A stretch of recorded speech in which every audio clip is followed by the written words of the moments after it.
Hey there, YouTube. It's me, Scarlett. You know, the atheist and skeptic and so on that makes videos here on the old YouTubes. Sometimes, but not so much recently. And yeah, some of you might be wondering, why are videos from Scarlett? And I feel ya. I've been away for several weeks traveling to two countries, both of the Irelands, the North and the Republic, and to Italy, the North and Sicily.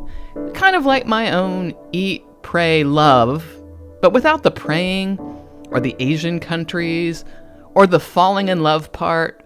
So nothing like eat, pray, love, although I did eat a lot. Man, I have to go on a diet. And I saw old friends, made some new, went to two professional conferences, hiked, saw a bunch of cool stuff like monuments and museums, and basically had a grand old time. So now I'm back, and I have a topic for you today. It's your lucky day. I'm thinking of making this a series, so you can let me know in the comments if you're interested. It would be on Christian definitions of freedom, or redefinitions, really.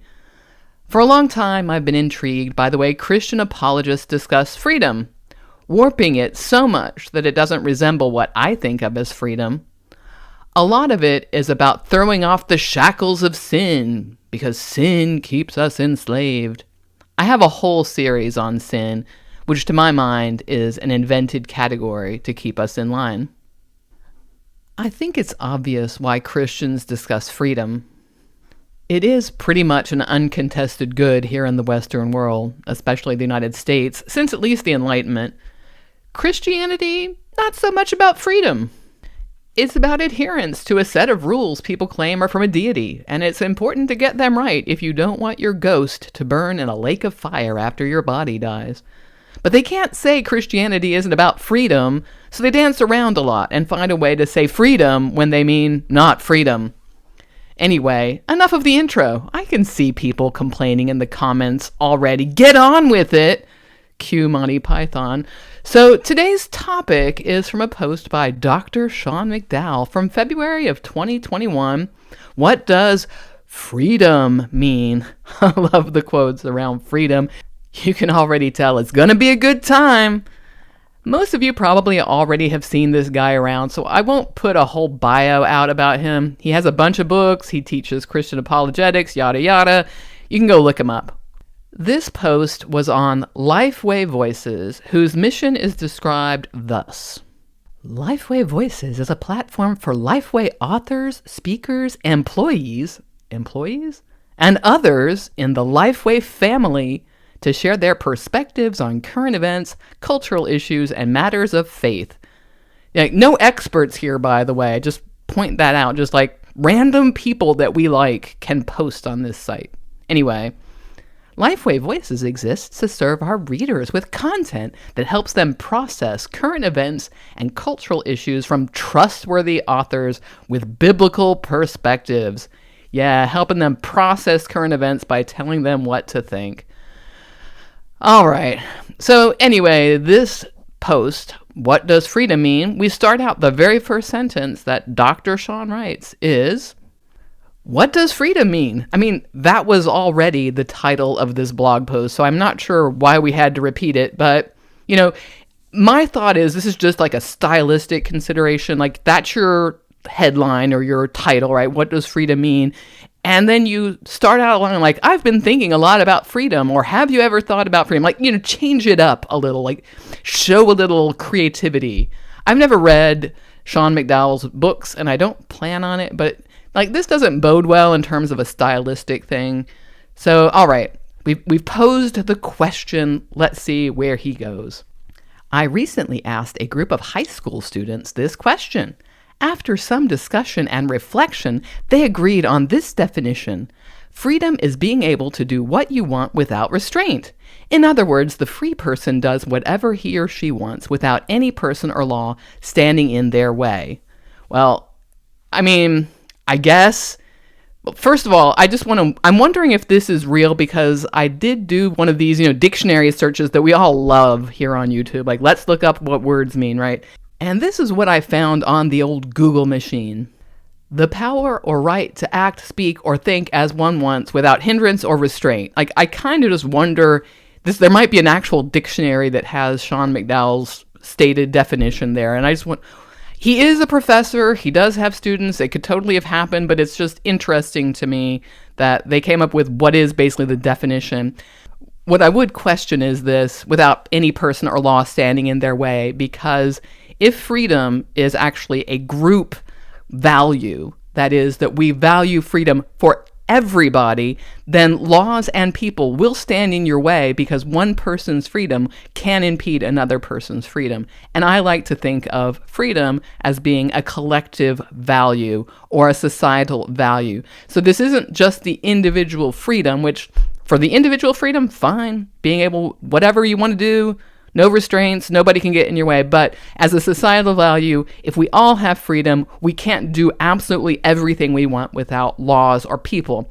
And I know that a lot of people are not good at thinking societally or collectively, but we have to think about how systems work. So I would tweak his little definition a little bit, but okay, fine. But I'm getting way off track here because this is not where Sean McDowell's mind is going to go at all. Like, how can we be free as a society? So let's see what he says. He says, let's break this down a bit. Look at the first part of the definition. Is the person who does what he or she wants actually free? That would be, if the person does what he or she wants free, yes. I would say yes. Moving on. What about the second part of the definition? Is freedom doing what you want without restraint? Think about it. Are you more free if you bang on piano keys randomly or if you follow an instructor whose discipline guides you? The answer is obvious. Yeah, banging on piano keys is the more free one, huh? Isn't it? I mean, come on, you're doing whatever you want. So let's move on. He says, the answer is obvious. So the instructor helps you restrain your actions so you can use the piano as it was meant to be used. That's not about freedom. I mean, we're already confused about what's going on here. Let's say your goal is learning to play the piano. Banging on the keys, that is using your freedom in that way, is not going to help you reach your goal. But that's not about freedom in this case. We can care about more than one value. So if my goal is learning to play the piano, discipline is another value, and discipline is different from freedom. And yet you could say, I'm choosing to be disciplined. Fine, but like those are different values. And so just because freedom is one value doesn't mean we can't have a whole like package of values. And if you read some philosophy, you'll discover that. So he goes on, discipline and restraint are necessary for producing beautiful music. I have no problem with that. Those just aren't freedom. Those are different values. Freedom comes from submitting to the right restraint, not resisting restraint. I don't know. I think he's going for something way different. Like, you will get to your goal better if you can do these different values, but they're different values. This is why boundaries are necessary for true freedom. And you know, I would agree there, but I'm thinking more along societal lines, not just like I want to reach a goal, but I want for myself and other people to be as maximally free as possible. So we need boundaries. We all need boundaries. All right, I've babbled on enough about this. I just think right now Sean McDowell is like confused and thinks that everything has to be one thing. But let's go on. What else does he have to say about freedom? True freedom. And by the way, this highlighting is his. I did not highlight this. Just want to get that out there. But this is, I guess, like, take this away if you take nothing else away. Or this is like my Cliff Notes version, my Sean McDowell Notes version, if you will. According to the Christian worldview, true freedom is not a matter of doing what you want without restraint, but cultivating the right wants and living in obedience to God's will. In other words, freedom results when our wants align with God's will. In other words, freedom is not really freedom. We're free from something, is I think what they want to come down on. But this real freedom, the value that we think of freedom, which is living my life the way I think I want to live, as long as I'm not impeding on other people, because they have their freedoms too. Freedoms bump up against each other. But this is, God is imposing a way, and then within that we are free, you know? It's not freedom. That's what I'm saying. Not freedom. Sean goes on. Does that mean freedom comes through self-determination? No! If you try to be obedient through your own effort, you will fail. In fact, if you try to follow God's commands in your own power, you will probably fail miserably. That probably is doing a lot of heavy lifting in this sentence. The Christian worldview uniquely teaches that we are incapable of living the Christian life in our own power. Yeah, it sure as hell does. Sin has rocked us to the core. I bet he was pleased with that particular sentence. Like I've said, sin is an invented category. The Jews had this notion of missing the mark, of not getting all of those 600 and whatever mitzvot, right. And, so this is a way of controlling us. And this notion that you are not in your own power. So you aren't really free. You have no choice. You have to have God guiding you. This is the way they try to force you to live the way they think you should live. And then tell you that, by the way, you're choosing to do this. This is your choice and you're better off for it. No, thank you. Let's go on. We have some scripture that talks about sin. I'm not going to read it all. It's not really about freedom. It's about sin and being held accountable. Not really so much about freedom. Let's see what else he's got. Back to Sean. The secret to the Christian life and what separates Christianity from other religions is found in grace. It's another made-up thing because, God has to exist for this stuff to be real. Just putting that out there. When we acknowledge our own brokenness and inability to live as God wants us to, he transforms our hearts and lives.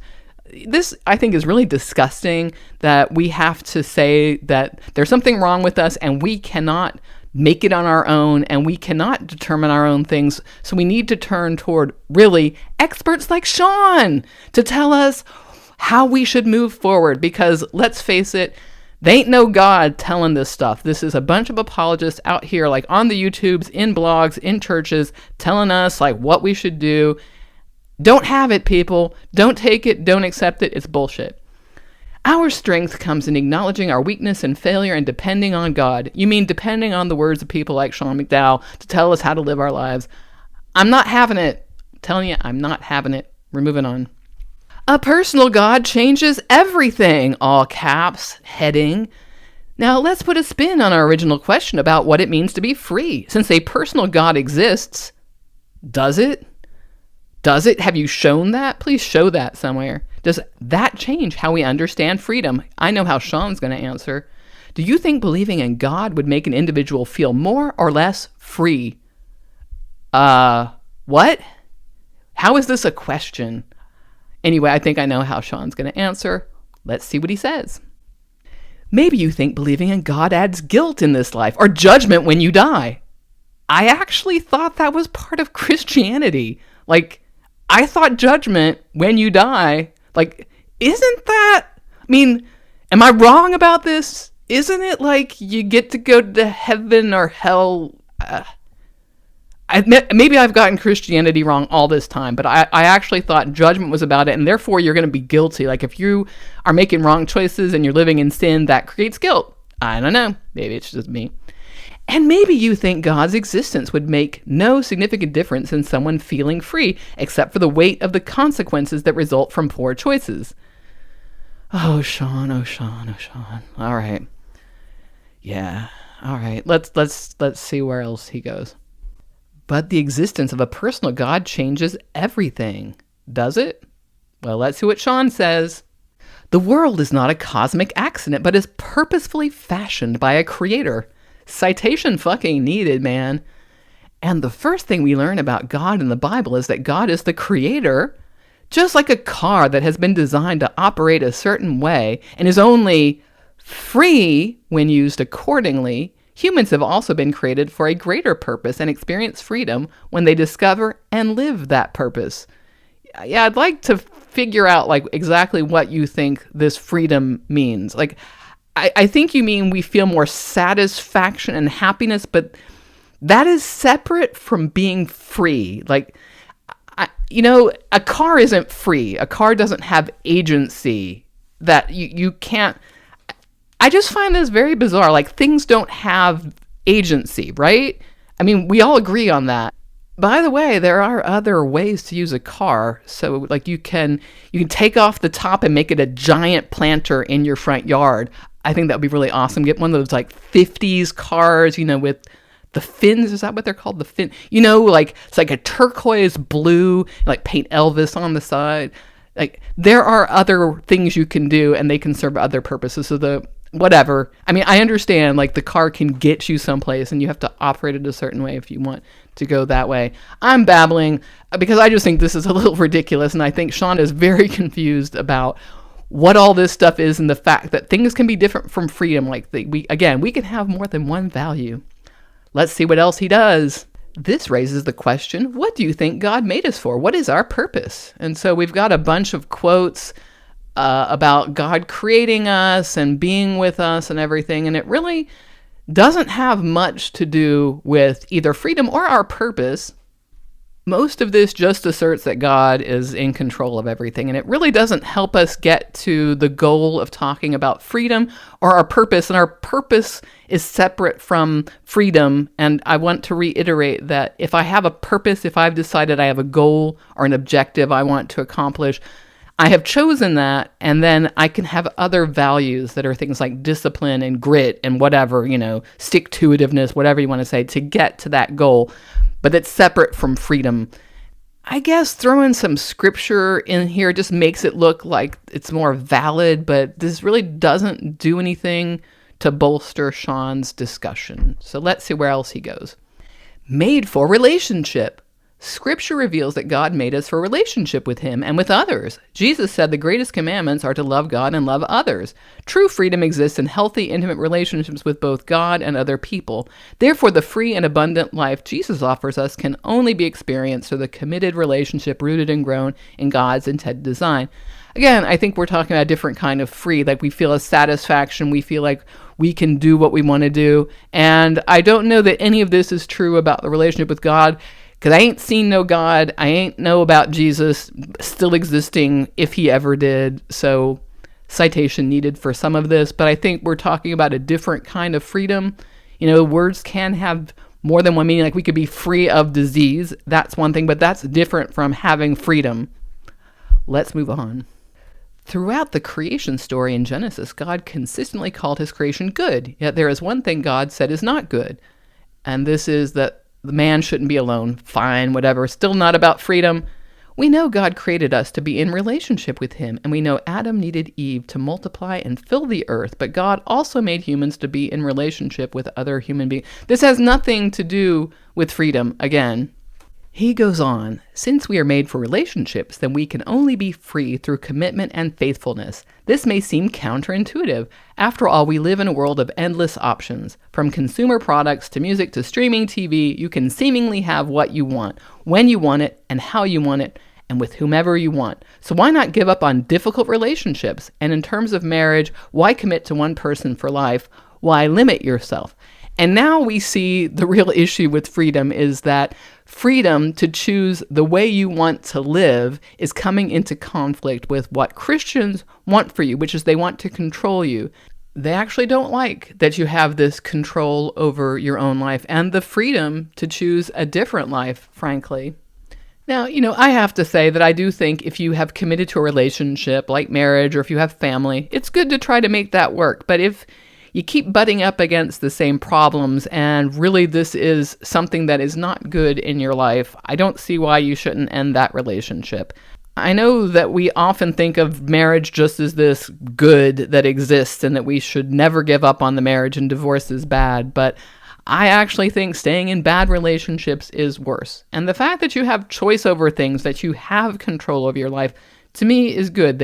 For me, this is our only life. This is all you get. So to have control over how you live it, to me, is a value. It's something that I think is important. And I don't see this God creature anywhere. So I don't know why I should care about Sean's notions. All right. But anyway, we can see what the problem is. They don't like the fact that you can make choices about your life. They want to tell you what your choices should be. Let's go on. There is a comfort in knowing someone always has your back, whether it is a spouse when you were older, a close friend right now. No complaints about that? It's just still not about freedom. True faithfulness and commitment assure us that someone won't leave us at the first sign of trouble, and that we will work through problems together. Again, I have no problems with this. I think these are good. These are, though, different values from freedom, and we can freely choose to try to work through problems or to have a commitment with somebody. So these aren't in opposition to each other. Let's move on. Let's revisit our original question. What does it mean to truly be free? Which is not our original question.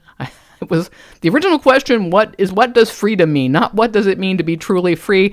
I see you, Sean McDowell. I see what you're doing here. Am I the only one? Do people not see this? They're like, yeah, that was our original question. That wasn't our original question. So anyway, God invites each one of us to the freedom that comes from committing our lives to his purpose and for us and loving other people in relationship. I like in relationship. Oh my God. This is the only path to experiencing the true rich life Jesus invited us to live. Now, let's just even assume that this God creature and this Jesus dude are real and that they've invited us into this relationship. Commitment to that relationship and commitment to what all that means and trying to live whatever that is different from freedom. I just don't know how to get to this any other way. I think that sometimes these things get so confused that freedom is one value and there are other things that you can choose, and it depends on what your goals are in all of this. So there you have it. Sean McDowell's freedom is doing what I think you should do, and it's not really about you having self-determinacy because, you're a broken person that's riddled with sin, and how can you absolutely know the way to live a life, Here's what I say. You're not broken. You are a finite, imperfect being making your way through the world the best way you know how. Sometimes we make mistakes. Sometimes we use our freedom in ways other people disapprove of. Lots of Christians. But freedom is the ability to make decisions for your life in the way that best align with your values for what you want to do. And it does have limits because this is, I'm going to reiterate, a collective value, a societal value where other people also have that freedom. And when our freedoms butt up against each other, that's where we need to back off. For a society to be free, we do need to have some limits. This isn't about just me doing whatever I want. Well, I could go on and talk more about this, but I think we're going to end it there. Like I said, I think I'm going to do a whole series on this. I've seen Christians talking a lot about freedom, and it really doesn't align with us being able to live our true, authentic lives the way we see fit. So what do you think of that? Do you like the idea of a whole series on Christian freedom, or was there something in Sean McDowell's presentation that caught your interest? Put it in a comment below. I'm interested in seeing what you have to say. And while you're down there, you can like, subscribe, and do all the YouTube stuff. You're on YouTube. You know how to do it. And if you like what I do, you can buy me a coffee. Link is in the description below. And I will see you sometime soon. I promise you. It won't be a month and a half or however long I was gone. Seemed like a long time. There'll be a video out soon. See you then. Bye.